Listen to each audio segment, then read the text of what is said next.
আমি আবার প্রশ্ন করিয়া শেষ করিয়া সাইননি কাল কিয়ামতের দিন আওলাদর কারণে আটটিতা তাইলে তো যেভাবে আটন্য ব্যবস্থা নিতে না ওটা বললে একজন কু আনফুসাকুম ও আহলিকুম না, তুমি নিজে দুজনের আগুন থেকে বাঁচো, তোমার পরিবার পরিজনকে দুজনের আগুন থেকে বাঁচাও।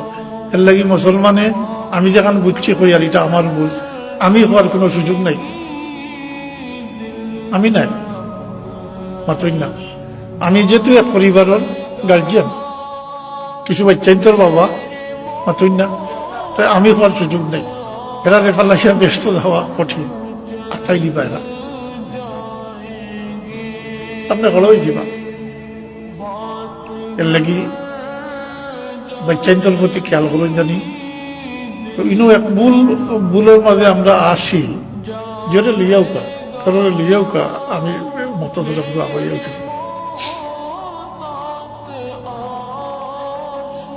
আমরা জানি মা বাবার হক হইল আওলাদের উপরে, জানেন না? এটা জানেন না এমন কোনো মানুষও নাই। মা বাবার হক আওলাদের উপরে।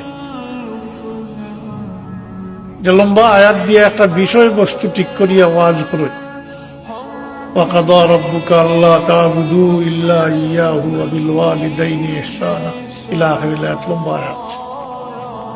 কিন্তু কথাটা হইল আওলাদের হক আগে, মা বাবার হক হইল পরে।